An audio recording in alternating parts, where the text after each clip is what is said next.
and get to the fireside, you can go through those doors, go to Bishop White Lodge, and you can get down those elevators.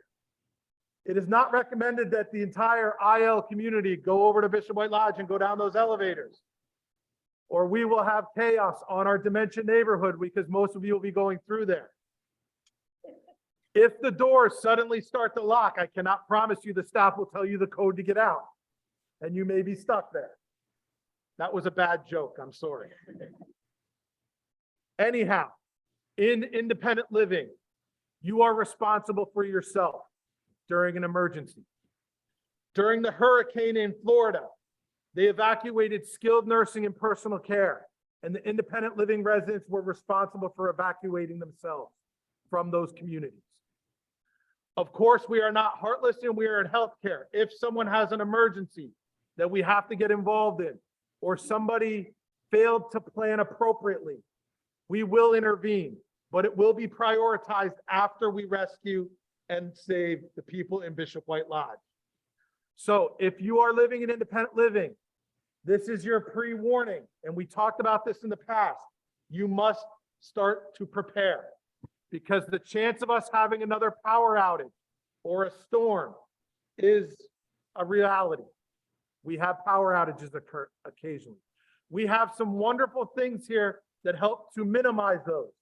We have two power grids that come in, the Roxborough and the Plymouth. So we have two powers that come into Cathedral Village. We have a switch that goes over automatically. If one goes out, we switch over to the other one. Unfortunately, sometimes that doesn't work. If there's a power outage that affects just one leg of it, it won't kick over. Or if both of them go down, then we're without power. When the greater area of Philadelphia doesn't have power, unfortunately, we don't have a magic button to push and say we don't get involved because we're special. So occasionally we will have those power outages. But there's things you can do, just like everyone else in Roxborough and Philadelphia, to prepare for those.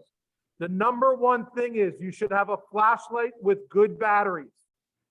Please check your batteries. I would recommend you check them when you change the clocks in the spring and fall. Twice a year, check your batteries in your flashlight. Your flashlight will be absolutely no good to you if you have 2-year-old batteries and they don't work. And it will be never more important to you than when it's dark out and the power goes out. So again, please make sure you get some flashlights and keep them in your apartment. That responsibility will fall on you. We do have flashlights here, but we need those for our staff to rescue people or to continue trying to fix whatever problem it is that we're dealing with. When the power goes out, our maintenance team does come in. During this power outage, Ryan was on vacation. He came back off his vacation to come here and deal with the power outage. That is my expectation of him, and he always does that for us. We also have maintenance crew that live nearby and return back when there's an emergency, such as a power outage, snowstorms, things such as that. You may not see them because they are busy in the generator rooms or in Bishop White Lodge. That does not mean they are not here, okay? The other things that you should have is you should limit opening your refrigerator. At home, when we have power outages, I keep my freezer and my refrigerator closed for as long as I can. Your food will be good in your refrigerator for approximately 8 hours if you do not open it, okay? If it goes beyond 8 hours, you may want to get rid of anything in your refrigerator and restock, because then you cannot guarantee it will still be good. The last thing I want to say about power outages and using flashlights, which is very good, you should not use candles. Open flames can become very dangerous during power outages. Do not light a candle and walk away, especially. That can become even more dangerous. We then could have to deal with not only a power outage, but a fire. And adding one more thing to Ryan's plate in the middle of a power outage, I can guarantee he will not be your best friend. There are some things for Cathedral Village is equipped with during power outages, including for independent living. I mentioned the transfer switch, which we have. We have those two electrical services. If we lose one, the incoming service is designated to switch full electric load to the other one. This particular outage, we have a smooth transfer, a little blip, everybody's up and running on full load on the other circuit. This particular one, we had a call from Rico that Roxborough had a problem. So when Plymouth went down, they're doing a lot of utility work. Plymouth went down, it tried to switch and failed to switch to fail safe because that B service was bad, which I had to get the transfer switch manually turned back to Plymouth with the blessing from Plymouth to get it back on service. So what Ryan just said for those on Zoom, it did switch over, but it didn't go properly because of one of the transfer switches. He was in touch with Pico to get that resolved. When Ryan is here, or whoever is designated through the environmental service, they have a lot of moving parts they have to take care of. Diagnose, put the plans in place, and make sure they're getting the emergency dealt with. During this time, please do not overwhelm the staff by asking questions. When you notice all the power is off, the people at the front desk know the power is off. If having 15 people come to them and say, do you know when the power is coming on? They do not know that.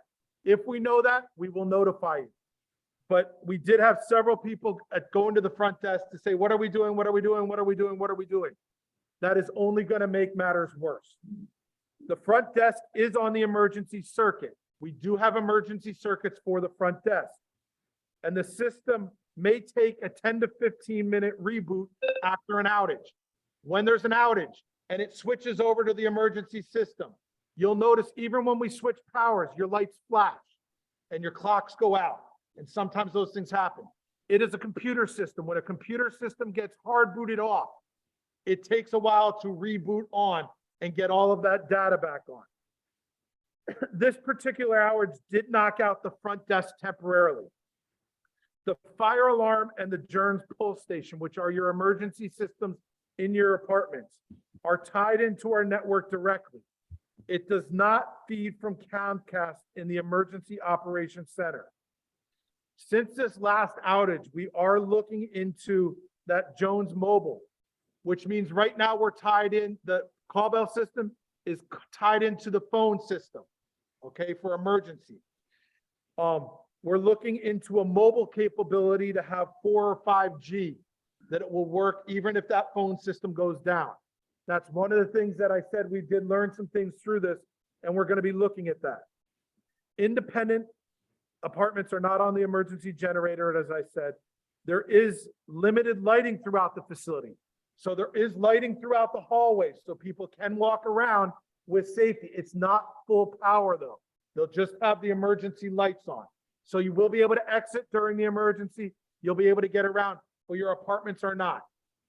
Luckily, this outage did not last a long time. It was just under 3 hours of that power outage.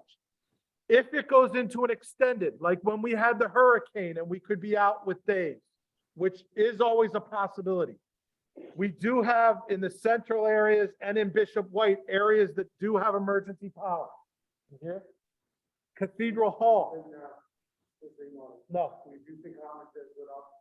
Bishop White has the max capacity of. Okay, so the areas that are group areas are Houston Common, have some emergency power, so you can come down by the front desk, and in Bishop White Lodge.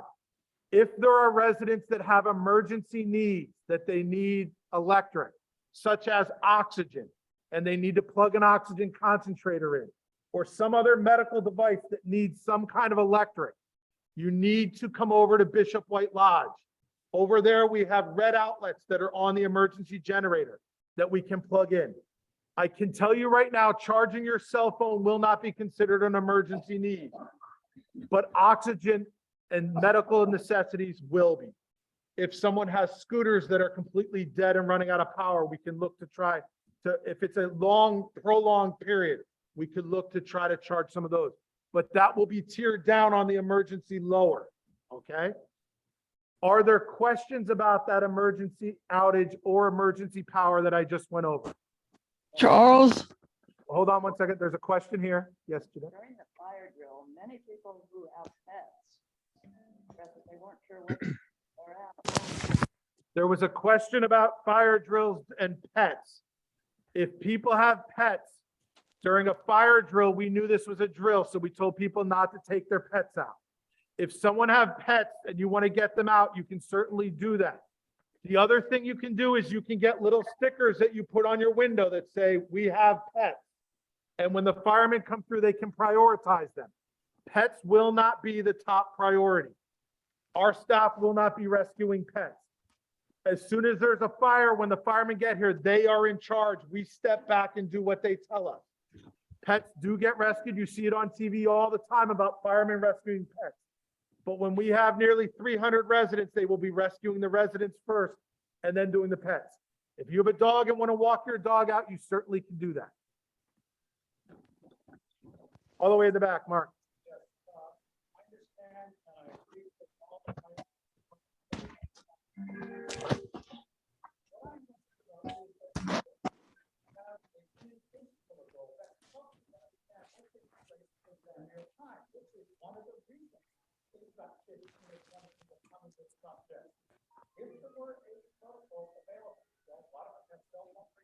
What happened here?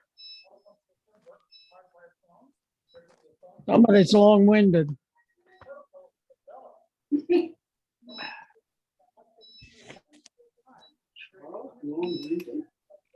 Yes.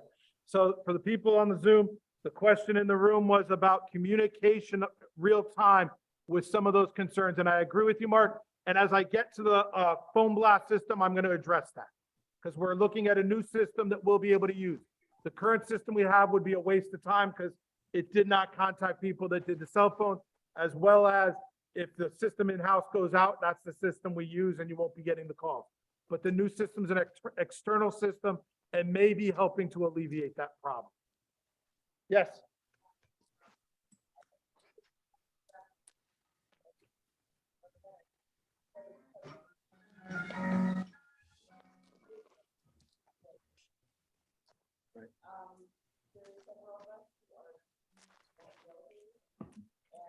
I need to plug in so that I can be heard.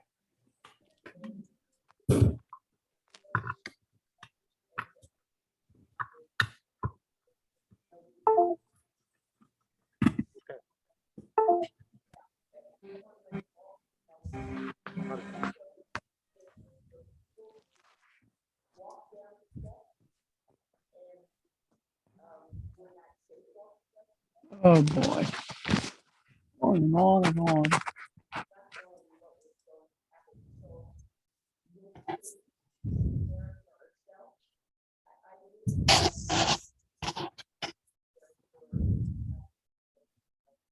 Thank you. And you reminded me something I forgot to mention. So thank you for bringing that up. For those on Zoom, the question came about the elevators, and thank you for that knowledge, but there was kind of a miscommunication or lack of understanding of what to do during that emergency. And that was one of the things we saw. We are going to be doing some further training with our staff. And I wanted to mention in this meeting with all of the residents about the elevators. One of the elevators in Bishop White Lodge is on the emergency system, one is not. So the one elevator is active during emergencies and it's on the generator and should be able to be working. Well, they need to be on it. When I got in that night, I went over. I'm not sure who transacted the comments, but. Yeah. I rode number 6 up and down when I was talking to the nursing supervisor.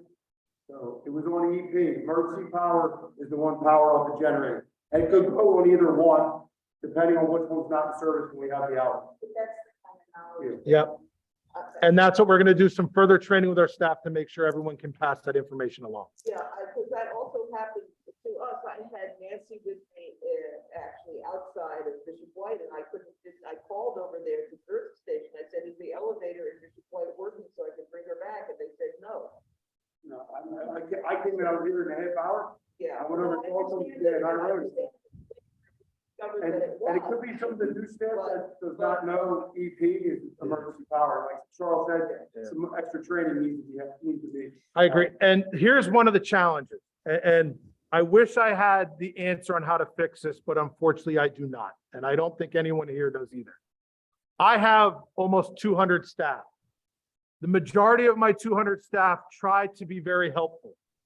Unfortunately, not all the staff are always trained on the proper answers. And sometimes they will try to give the answer to people that they think is the right answer. And sometimes that spreads misinformation. So we want to make sure we educate the staff better so they all have that correct information, so that can be given and we make sure you get it all properly. Thank you. It's a good point. Charles, something has come up on the chat. Can Okay, I, what is the question?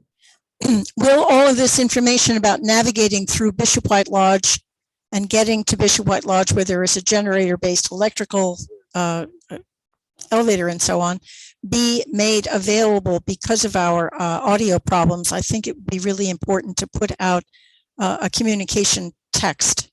Okay. We will put something in everyone's mailbox. Thank you. Another question I think. There was a question from the family room also on the chat.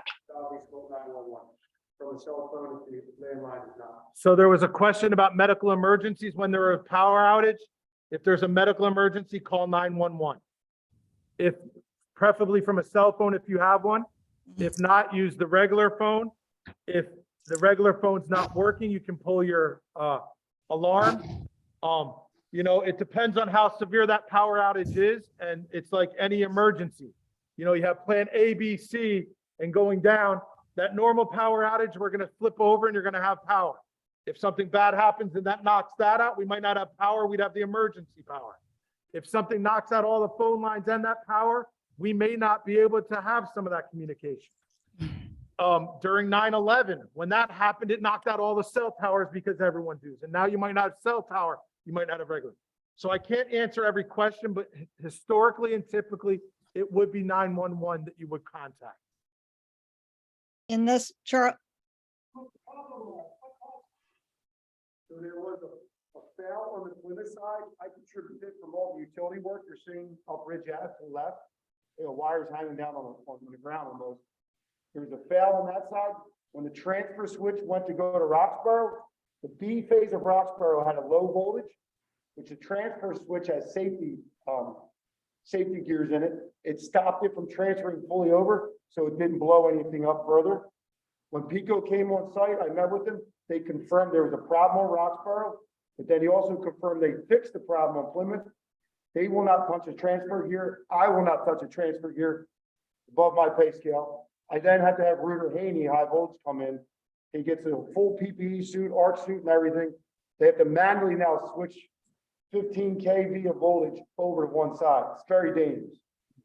I had that all happen within 4 hours again. So We are on the prioritizing, we are on the high list for the they will come right emergency, out to us. that we are the first ones they come to when there's an outage. Charles, They could be on a different surface. Like you said, once we lost Plymouth, and that's the left side, it goes to the right side where that's on Roxborough. Where the funny thing is with this complex, if you come right out J, that first utility pole is Roxborough. If you go 30 yards to your left, that utility pole is Plymouth, Montgomery County, believe it or not. I have to actually call Montgomery County, their electric, they tell them to get the authority to put it over there. I can't touch that gear until they give us a green light, because if those guys are working on anything and we full power up, we can hurt somebody or kill somebody. So there's a whole protocol just to be able to get that gear switch over. So because I'm running around with my head chopped off, the phones are going, I'm trying to get everything in play. I've been here 15 years. I've probably been here for 100 hours. So what it sounds like is the power went off on that side as a blip. It kicked us over to the other one. That one might have come back on, but we can't switch back over automatically.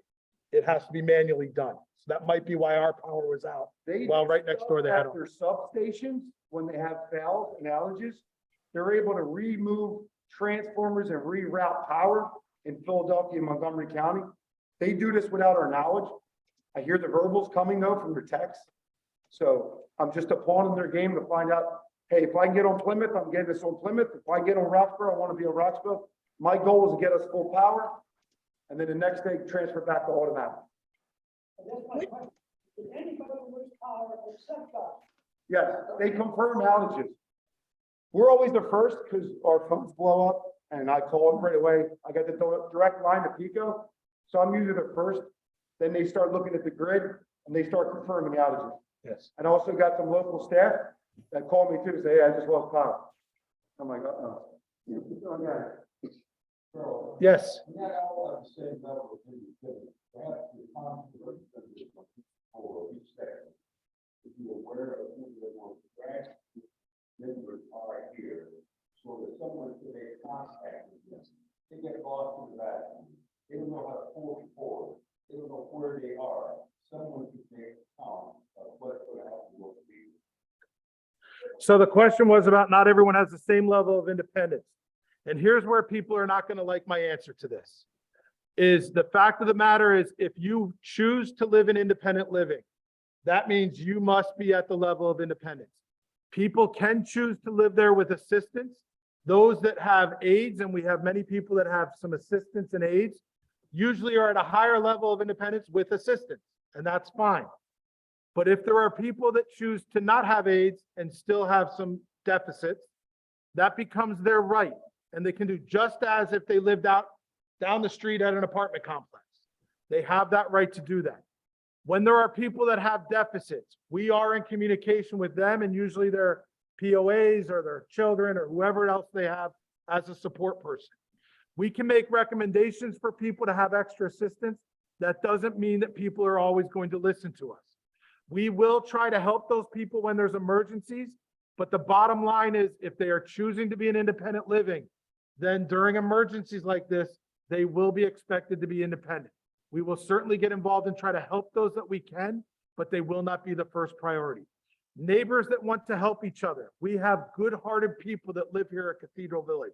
And this isn't only during emergencies, it's on an everyday going basis. And I've communicated with many people about that. There's a lot of people that feel they want to help their neighbor. By all means, you can do that as a good Samaritan, but it is not expected that you do it. You don't have to do it. If there's somebody that's needing help getting lost, things such as that, we have a lot of people that are very kind and help those people. But the bottom line is, when there's emergency, that's sometimes when people realize that they can no longer do things and they need to get extra assistance. That is why we have levels of care. And that's probably one of the reasons that communication protocols are assisting two of the resources that we have here. And we ended up talking about that issue. It might be useful that part of the system becomes one that takes advantage of those volunteers who want to be able to help us, but they need to be part of the communication protocol. Got it. So the question that just came in is, that's why communication protocols are important during emergency situations. Question? Okay. Charles, yes. Yes. The people who were trapped in Houston Commons in the dining room area and down in the lobby, even if they'd had aides with them, or the aides could have helped them get a glass of water, maybe go to the bathroom, maybe go back to their apartment and get necessary medications, maybe get them a snack if they're diabetic. But they couldn't have gotten them back to their apartments. How long would have been acceptable to just leave them there trapped? Well, if they are in independent living, the question is, how long is it acceptable to leave someone trapped?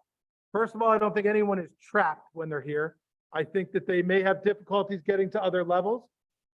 If people have deficits and they can't get, that's where we talked about going over to Bishop White Lodge to go down the elevators.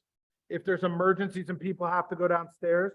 If it were to have gone on more than 3 hours, like if we would have gone on to moving on like a 24-hour period of not having power, where it would have started getting into situations, we probably would have had the fire department here and would have had to evacuate the community, and they might have gone into evacuation protocols. The problem with that is, when the whole neighborhood is without power, the question is, where do you evacuate to? So sometimes hunkering down and staying where you are is the best result. Every situation is going to be different, so I can't give a blanket statement of what we're going to do. During just a normal power outage, when they're working on it, we're probably not going to do anything and just let people where they are. When it's getting into something that's going to last potentially a 24-hour period, we may have to get involved more often. We still have bathrooms on every level, so people can get to bathrooms even on other levels. On Houston Commons first floor and second floor, there are bathrooms available. It can be dark in those bathrooms. Having a little flashlight with you can be an emergency practice you start to do. On my keychain, I carry a little mini light at all times so that I have a flashlight. It's not a bad idea. It doesn't take up much room. It is something good for people to look into getting. If you carry a purse or something, keeping a flashlight available there. Also on your cell phones have lights. So if you have a cell phone, learning how to use your flashlight on your cell phone. That's a flashlight most people use nowadays, is that emergency light. But I recommend you have things like that available. Yeah. Charles, there are two important messages from Bishop White Lodge that need to be addressed. Okay, They're on the chat. what are they? Susan, will you read them or do you want me to? I want you to, because I actually am not able to, I seem not able to get them open. Okay, from the Rose Room, resident in Bishop White Lodge said she was without oxygen for a half hour during the power outage. She only received help after she called for help. The second one from the family room, why didn't anyone come over to reassure us? We had no idea what was happening. Okay, if you tell the person that wrote that chat to please get in touch with Jackie, the nursing home administrator. No one should ever be without oxygen in Bishop White Lodge because we have emergency generators that those should be plugged into. If someone is going off or wandering outside their room and they have a portable tank, they need to let nursing know. The call bell system in Bishop White Lodge does work the entire time that there's an emergency. So they have that. We also have staff 24 hours a day over there handling those emergency situations. Again, if they're running around checking things such as air mattresses on the beds, during an emergency, outlets might deflate and the staff have to go and start plugging those in. They then also have to start getting extension cords that they have on each floor and start plugging those into emergency outlets to spread around the floors. There's a lot of work that goes on in those areas when they're doing an emergency like that. During a period, they may not go around and reassure everyone at every time because they might be busy doing some of those things. But by all means, if they're having a situation that's not addressed, tell them to please contact Jackie, the administrator. If they don't know who Jackie is, please tell them to get in touch with me. Another one from the Rose Room, a question about what elevator is the right one to use. The one that is lit up as EP on top in red. It's for emergency power. It's the elevator that is closest to the nursing stations on each So the floor. only elevators in Bishop White Lodge. Yeah. It's not a set car. It might switch off because it depends which car it does. Either one could be on power. Up top.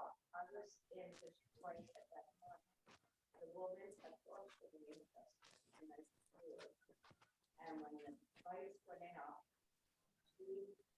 I got the news because they provided that red light right out in the hallway for her house. Good, thank you. And that's what they should be doing. Yes, Jonathan, get your hand up.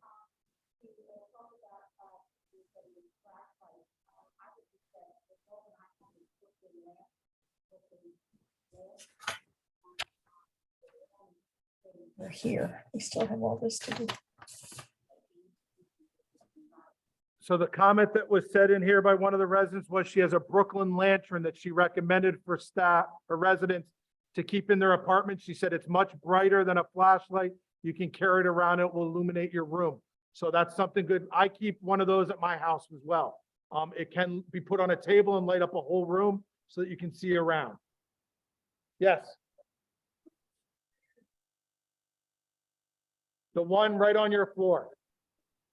It depends. That's what we just said. Both of those are capable. It might switch back and forth. Up at the top where you see the up and down arrows that light up, whichever one is lit red with EP is the one that's on the power.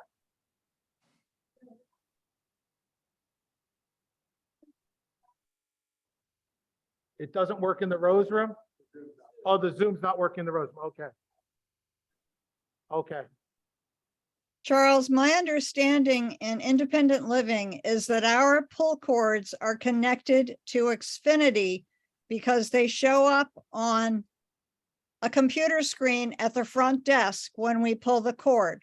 So my understanding is if Xfinity is out, just because it happens to be out or because we're having a power outage, then the pull cords do not register at the front desk. Correct. That is incorrect. You had incorrect information. And that goes back to what I was saying, that is if you have someone you want to talk to about the power, I recommend you talk to Tom or Ryan to get information about that. when we did our follow-up on this to check, because that was brought to my attention, CC, I believe you brought that to our attention with that. When we looked into the system, we looked into Jern's pulse systems are tied into our network directly. It does not feed from the Comcast in the emergency operation. It's going They- to look at Comcast box, it's trying to like off. Yeah, It's not Comcast. yeah, the staff member that told you that, when you look, there is a Comcast box there, but it does not go through that. It goes directly into the network system. Except that he was sitting right there looking at the screen and it was completely dark. He said as soon as Uh-huh. the electricity came back on, then the cord that I had pulled did show up. Yep, and I agree. That's where I mentioned earlier that the systems need to reboot. There can be a 10 to 15 minute downtime when it first goes off, and then when they also go to restart it. So it could go off, come back on, and go back off when they re-switch the system. It's like a computer system that when you hard boot a computer off, and the whole program has to get rebooted on. Yes, you had a second question over there.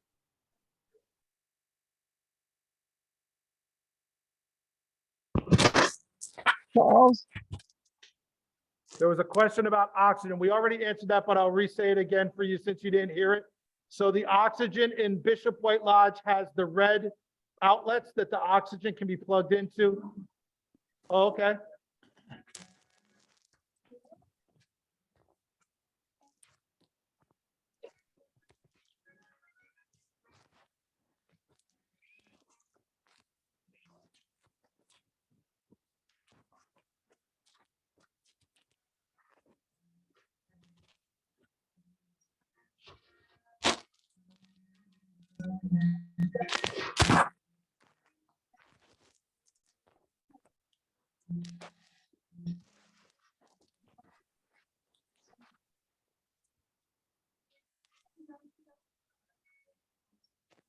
You're correct. And I apologize. We did talk about your question somewhat. You chatted it and somebody asked that question.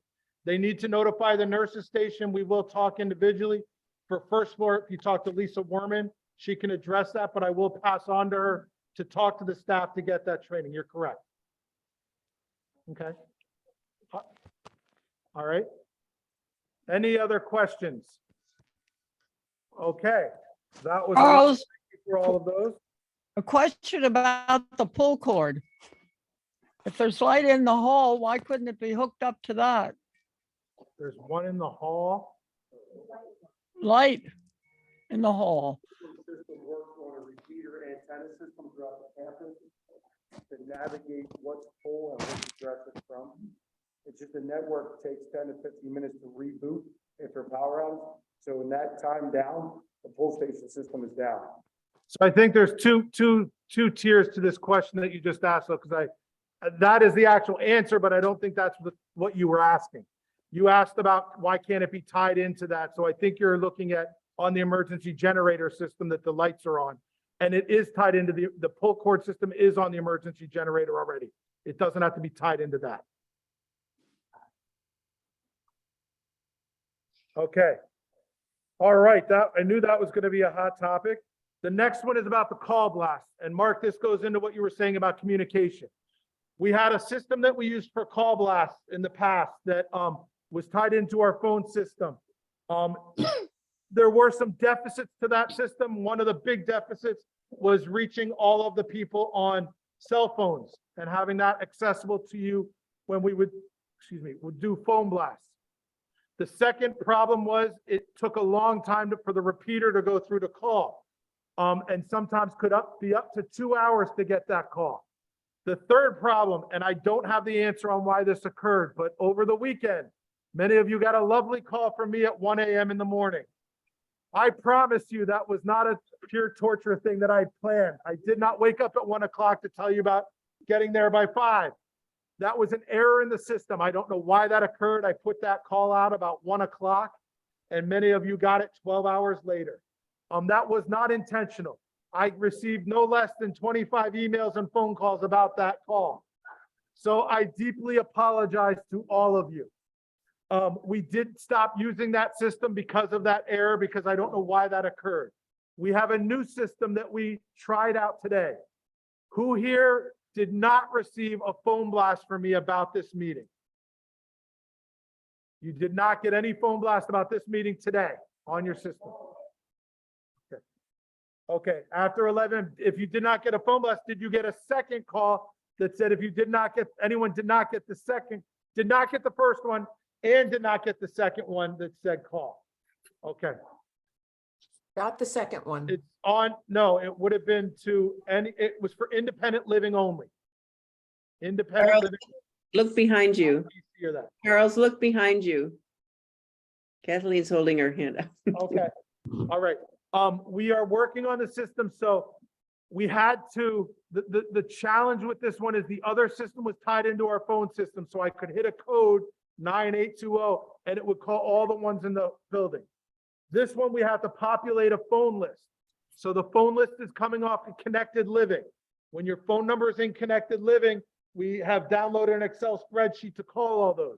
So if your line is not one of our extensions and that's the one with Connected Living, that's the one it is calling. We did the first test with this call and there's 71 that got canceled, did not go through.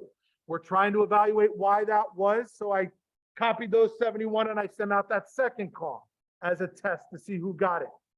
All but 9, I believe, got that second call out of that list. So we're still evaluating it. It was the first time I trialed it today, so I wanted to see how it would work. I will continue working on that system and we will transition over to that system for our phone blast. It's much more immediate. All the calls were done in about 15 minutes as opposed to 2 hours. So that will actually make it available to have more real-time calls of what's going on. The challenge is when we put those calls out during an emergency, we cannot receive 36 calls back that say, I just received the call, what was it about? Because I do receive those even when I did this one. It was, I missed the call, but I saw your number called, what did you want?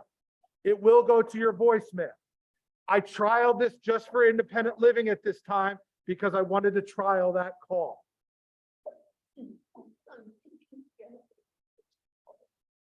The 2 calls today I did at around, I don't, well, I didn't check. I have it written down. I think it was at 11:30 was the first one. And I think the second one was around, what time did you get the second call, Mark? Do you know? 11:42. So it was between 11 and 2. Yeah.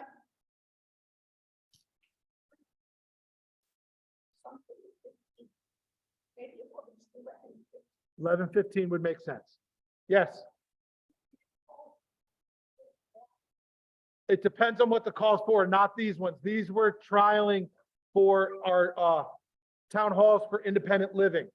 There are other systems that we can use for Bishop White Lodge. It's also notifying the staff that we have over there to tell the people. It depends, yes, and we do use these for Bishop White Lodge currently. That's where we got the system for. We've been using this system during COVID to notify people in Bishop White Lodge and the POAs about emergencies that has been very successful in using those. We are able to use this for all levels of living in all different areas. As I said, today I did a trial and I just did it for independent living for the trial at this time. Charles. I did not send this to Bishop White Lodge today. It would not have gotten it. Okay. Charles, I forgive you for waking me up in the middle of the night. Thank you. Yes, if there's an emergency, we can also do it for Bishop White Lodge also, yes.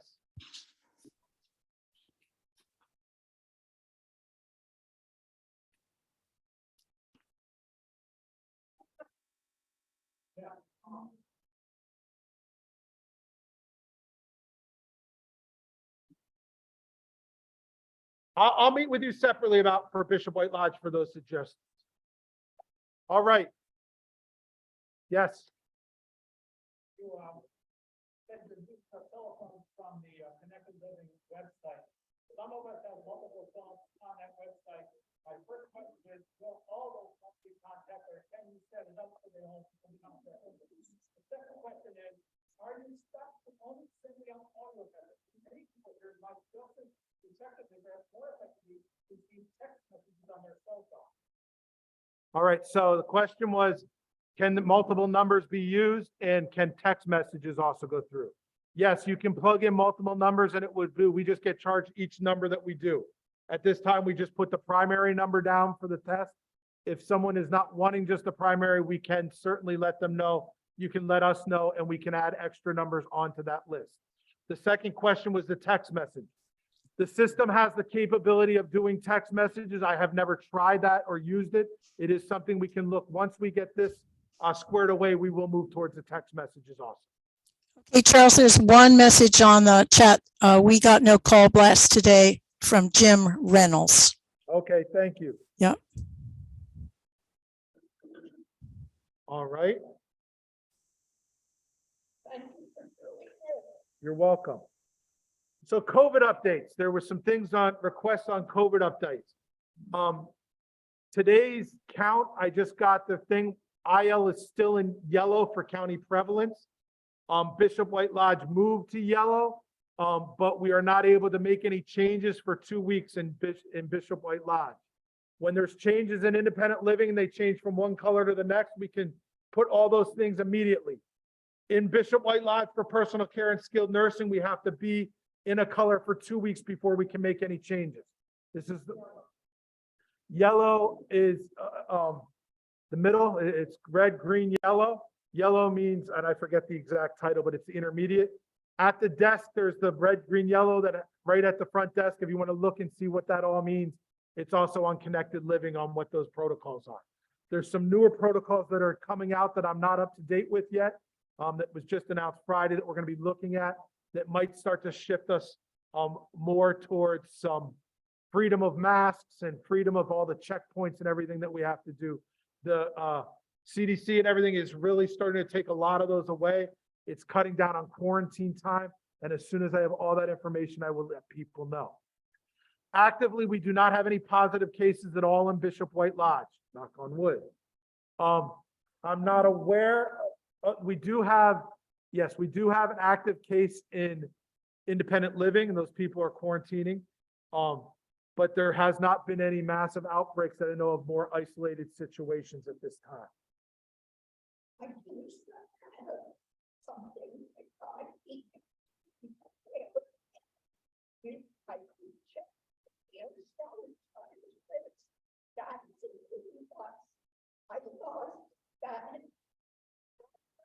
Okay. Good. So someone asked about getting the update on the PSL communities on where we are with COVID. And they lost the email address, all you have to go is to our website, Cathedral Village, and the banner on the top, when you first log on, a banner at the top will come down in red, it says COVID updates. If you click on that, it will take you to all the updates of COVID for all the communities in PSL. Okay. The last thing I wanted to talk about was dining services. I've had a lot of questions, concerns, comments about dining services come to me recently. Dining services will always be a challenge no matter where I work, or how I work, because everybody has different tastes.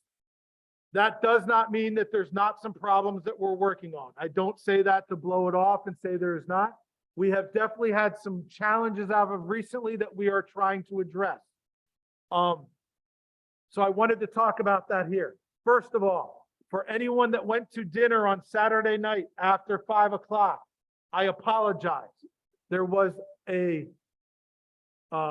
horrible situation that we need to remedy, and we ran out of food. There was not enough food prepped for that time.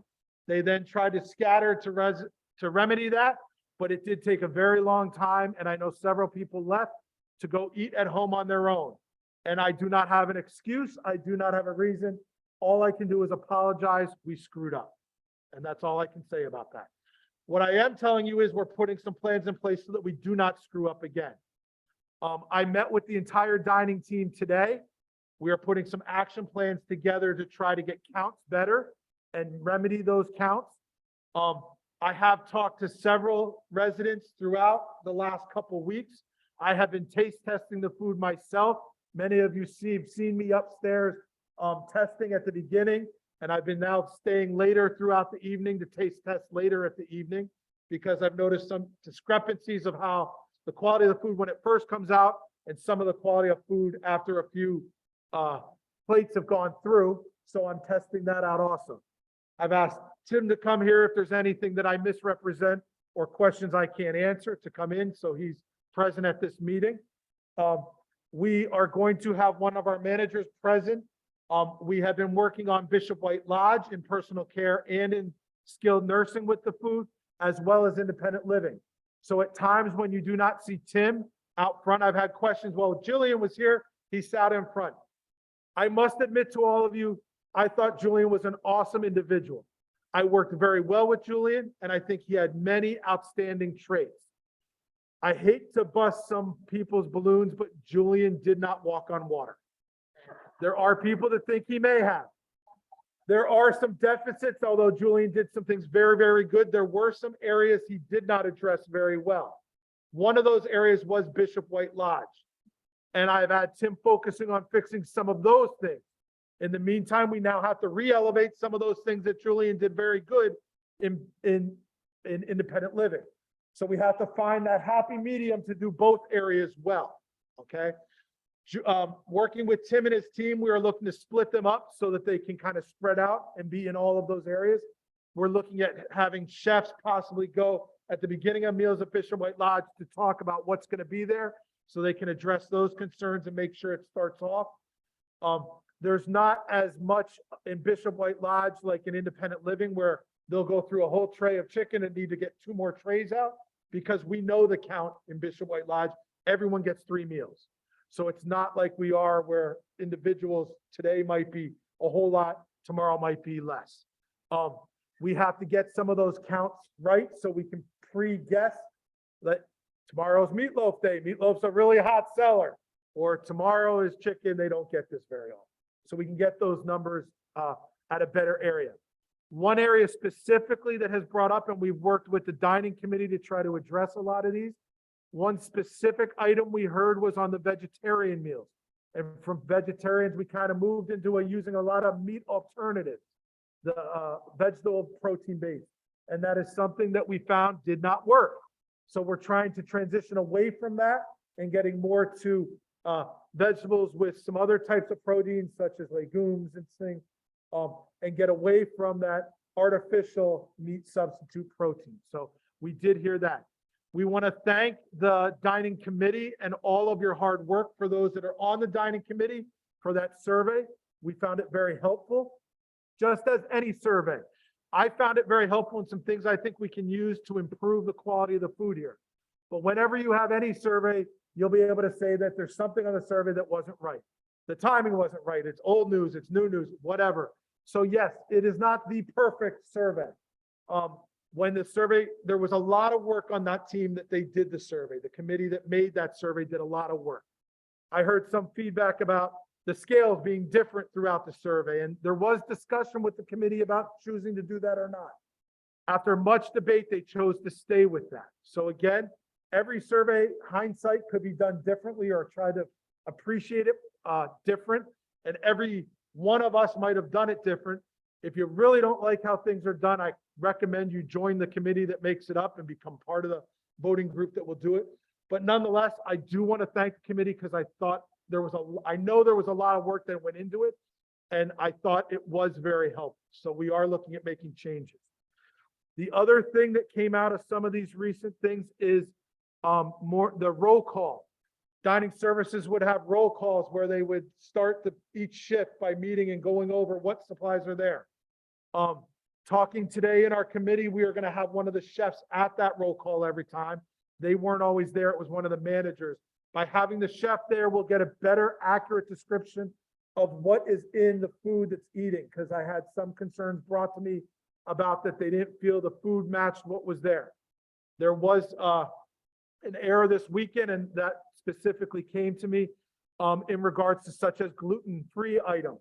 And that if they ask about something being gluten-free, they eat it, and the next time they come back, it's not gluten-free. The proteins are gluten-free when they prepare them, just in the nature of them being proteins. But what happens is often where you get your gluten is when there's additives, such as gravies. They will use corn flour, am I right on that, or rice flour? Corn starch, instead of using flour, which will make it gluten-free for those individuals. There was a deficit where they ran out of cornstarch and had to use a gluten alternative at one time. And the person that was at the line was not aware of that. And that's where that communication has to improve on our part. So there are a lot of things that we're still working on. I am working very closely with Tim and his team. Please continue to give us feedback as those areas change. One last thing that I wanted to talk about with the dining services that came up, and I talked to the dining team about this, and this is one of my challenges, and I'm not complaining about this challenge. It's my job. But one challenge is how I do meal plans. Everybody would like different options of how we meal plans. We offer 3 meal plans to independent living. The meal plans are broken down by cost for 1 meal, 2 meal, 3 meal. The 1 meal is based off of approximately a $14 charge for dinner, because that's what we kind of based what dinner would cost on average for someone for 1 meal. The second meal is including like a lunch and dinner, which comes out to approximately a $5 charge for lunch, which leaves $3 left for breakfast if you get the largest meal plan. We have not had issues with a lot of people choosing the largest meal plan. So I realized that a $3 breakfast, a $5 lunch isn't totally realistic, but I anticipate people might miss 1 meal here or there. So trying to keep it as economical as possible, that is how I have broken down the meal plan.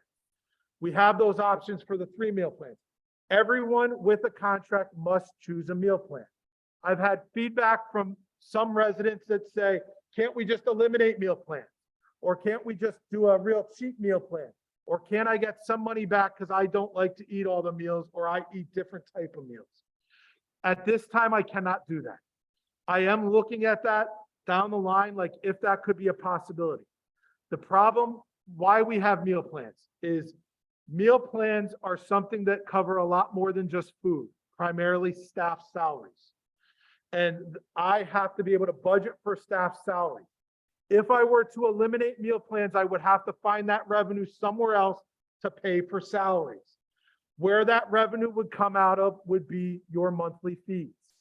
So when I raise a monthly fee, whatever percentage goes up that year, I would have to tack on whatever I took off of that meal plan. So ultimately, none of you would be saving money anyhow. In fact, some people would unfairly pay even more, because if someone has a 3 meal plan, now they would get hit with the increase plus their meal plan, which is paying for that service. So it would be very unfair to those people, as well as the ones that think they're saving money wouldn't. They would still be paying for it. They would be paying for it differently. One thing I try to do as much as I can is be as transparent as possible. By breaking that meal plan out, it is being transparent that this is what it's going to cost to run my business on a meal. Some people have that advantage of using that full meal plan, and many of you are experts at getting it right down to the penny each month of using that. It's very evident by the 29th and 30th, all the ice cream that we go through. Ice cream and soda. I am working with our dining team to find some alternative items that we can do to help people that do not use the meal plans as much, or don't like the type of food that is made, that may be able to buy some things that they could prepare themselves in their home. The one idea that we're working on is something almost like a Hello Fresh. When I say Hello Fresh, do you all know what I'm talking about? Some do, some don't. Hello Fresh is a system where you can buy meals. I got it for my wife for a birthday present one time, where they'll mail you a box of all the ingredients and supplies you need to make your own meal. Okay. So you would buy things like that and then be able to prepare it at your home. It might be like a salmon dinner with some kind of a rice pilaf or a vegetable, and all the supplies would be in the box that you need, and you buy that. Looking at having some things like that where people could buy some raw ingredients, much like you buy if you were at a grocery store, and then prepare at home. Yes, some of our meal plan money in the little store downstairs for other items besides just bread and milk. So I've had this question a lot, and here's the challenge with that. People are wondering, can we just use our meal plans in the gift shop? The gift shop prices are kept down as low as we can for people to be able to use those. That is set up primarily as a convenience for those that really don't want to go out of the community. It was really set up during COVID for people that didn't want to go out shopping to get some of those needs. If I start using it on the meal plan and taking away from that revenue that will be there, I would end up having to elevate the prices to put more of a markup on those items, which then would, again, penalize those people that are using meal plans and then are now paying extra for those items that they would like to do. But I'm looking at some other alternatives. We kept the bare essentials of things like bread, eggs, and milk, that those can be used for meal plans. But believe me, I can tell you right now, if I do that, what will happen is on the 29th and 30th, that gift shop would be emptied out. Yes. It's not, Charles, from the Rose Room, there's a question about why some dining staff are not wearing masks who are serving food. All dining staff should be wearing masks. Tim is here and he will be addressing it. If you see a dining staff member not wearing masks, please let one of the managers know. If it's in the fireside, let Sue know, or Tim. If it's in Bishop White Lodge, let Jackie or Lisa Werman know. Yes.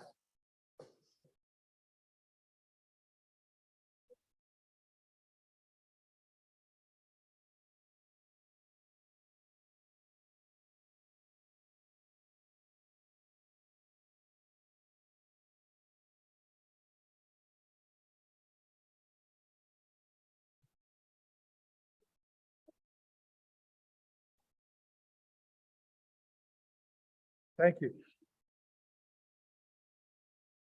Okay. Thank you.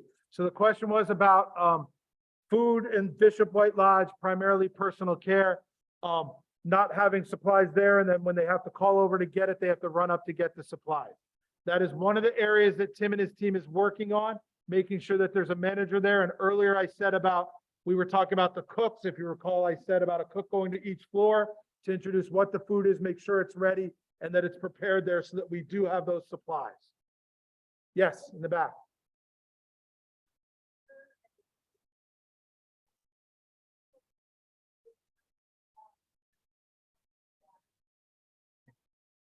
Yes. So one of the questions was on the survey that people like to be served their food instead of going through a line. What we talked about at the dining committee was working on getting the pub open for some days where it would be a elevated menu where people could choose to come in there and make a reservation and have service delivery there. The challenge with the serving is staffing. So it would be probably phased in maybe 3 days a week and then eventually look to try to get to 5 days. The other challenge with that, when we said that, was we had an equal amount of people that wanted to keep the pub open, not to eat, but just to socialize, because that was a really important thing. So that's a balancing act that we are working with, and we will be working with the dining committee to try to get that balance. But yes, I did see that as a question. You had another question over there? Is staffing, yes. Well, that is, I disagree with that statement.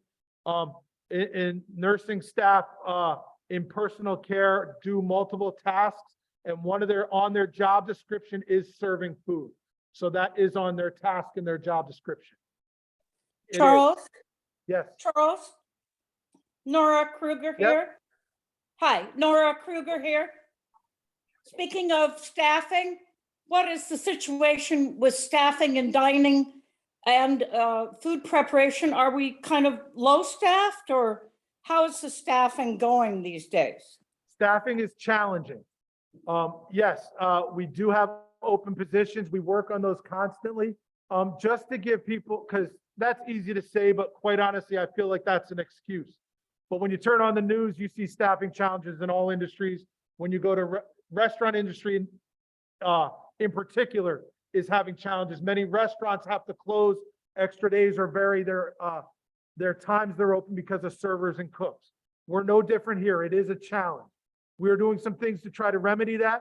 The number one thing is the primary place you get applications now is on Indeed, which is a website. Gone are the days of advertising in the newspaper. No one reads newspapers anymore, and you don't get anything out of that. 80 to 90% of your applications come in through the electronic, through the email. We have spent $150,000 year to date on increasing our presence on Indeed.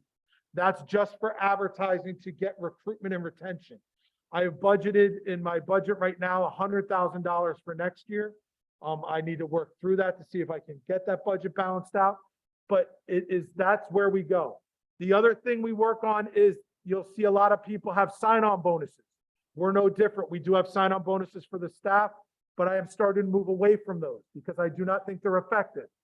The problem with sign-on bonuses, you get people get in, get the sign-on bonus, and they jump to the next place to get a sign-on bonus. At the same time, it hurts the morale of your staff that have been here for a long time and stuck with you through everything. They say, what about me? How come this new person is getting $500 and I get nothing? So we moved to a recruitment bonus where all of our staff are eligible for recruitment bonuses, where if they refer an individual, they can qualify for a $2,500 recruitment bonus, which means they get $500 after 60 days of the person starting, $1,000 after 6 months, and $1,000 after a year. We broke it up like that. So one, it encourages our staff to get people in. I know one of our dining staff members is working on getting $7,500 right now in bonuses by bringing 3 people in. But the other reason we did is for that mentoring aspect of getting them to encourage that person to stay past the year. Because typically once we have someone here a year, they stay long-term because they fall in love with all of you. Yes.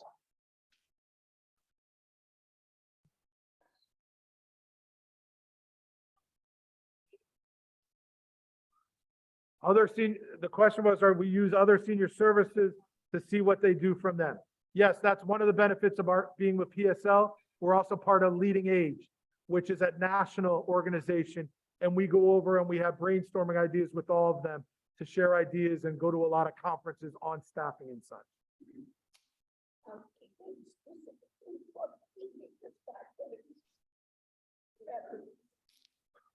Housekeeping is another area of a challenge. We had 4 interviews scheduled last Friday for housekeepers. Not one of them showed up, which is a challenge of having people when you go through Indeed. They are constantly trying to recruit and get new people. We also have brought in some outside services to work on some of the floor cleaning and services for that. The people you choose are delightful. You mentioned that you're trying to address the improvement of quality of the food. Could you be more specific with regard to the meats that have been served? Does the administration acknowledge that there does need to be an improvement in the meat that's being served? No. What does need to be done is the quality of the preparation. The quality of the meat themselves is a good quality. People can argue back and forth that it's not. The other challenge is depending on what people are looking for. I want us to start serving in the pub with an upscale menu, because in order for me to serve lunch entrees at around $5 and dinner entrees at around $8, we have the food that we're serving. It is a good quality. It's not jailhouse brand grade, but it is not filet mignon. And if people are looking, I had one resident said the food was better when they tried something, but it's not still something I'd want to bring my friends to a dinner. The main food at the line is a good quality food. I eat those meals at least once a week dinner. I eat lunch almost every day. Sometimes, especially in the past, we have to get it prepared better so it's not dried out, so it's not tough. Also, the cutting skills, our staff have been working on the cutting skills, because sometimes by cuts of meat, how you cut the meat can cause it to be tough if you're going against the grain versus with the grain. And those are all training that our staff have gone through where we're working on the quality. When I talk about quality, that's what I'm talking about. Looking at the food and elevating the type of food. We have duck this Wednesday, which is a much more expensive cut of meat than some others. We've reinstituted those chef specials to have some of those, which are a more expensive alternative.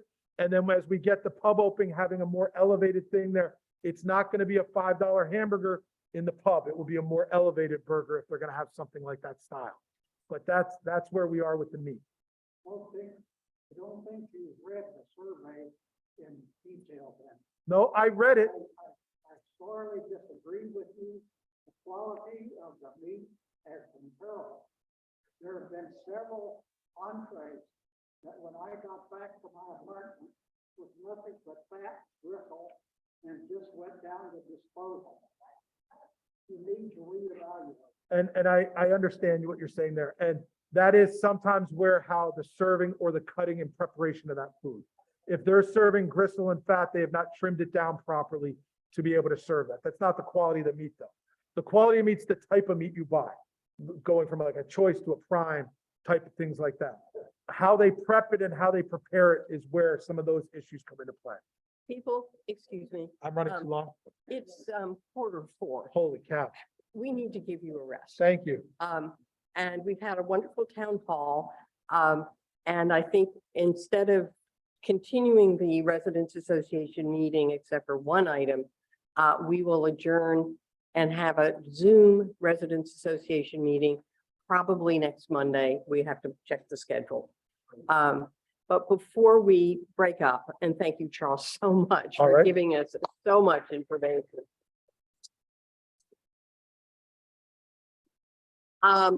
The one thing we really want to do is introduce the new residents to Cathedral Village. And it's a, what? Yeah, well, it's right here. Get closer to Okay. Yeah, I know. So if all of Libby, the why don't new you sit? residents since Sit so we can see you. Roberta. Sit so we can see you, Libby. Since, no, it doesn't work. All new residents who have come here since July 1st, would you be good enough to come up to the front and stand in front of the table so the people on Zoom can see you as well? So would you please do that now? We can't see if they stand.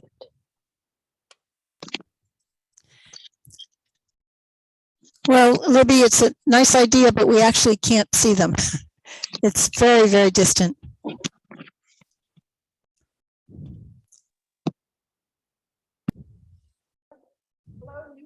this is.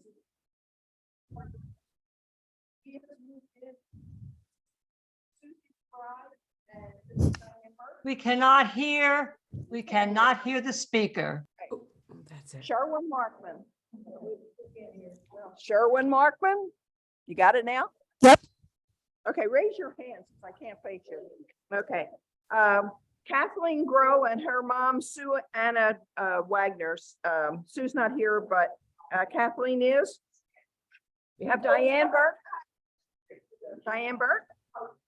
Susan, what? Susan McBride.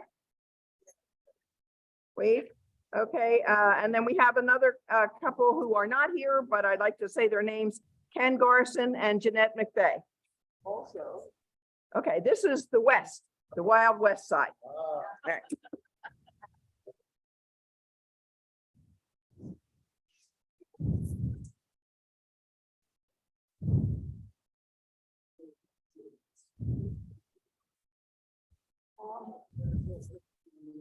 With the people that I talked to about new folks from the east.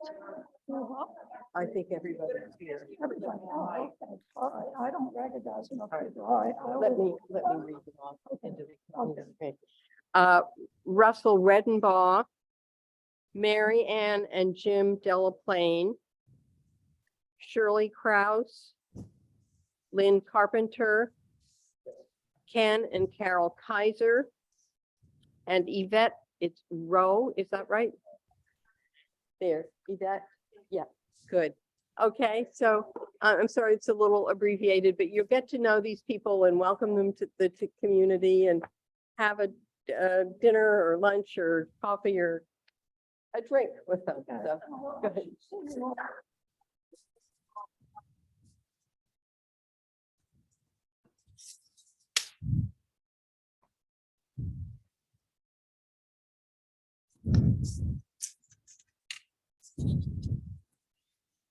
You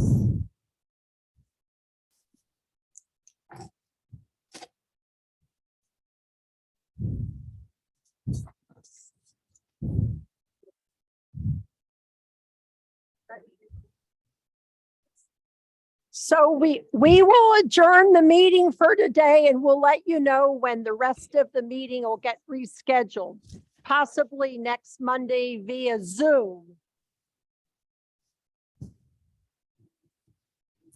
Okay, all. This was a little rocky, wasn't it? Sorry about that. The hybrid system, which has been tried in our schools, I can see why it was a disaster for teachers. It's really hard to make both systems work. So I'm going to end this meeting and stay tuned for follow-up where we'll finish our Residents Association business. Thank you for your patience, everybody.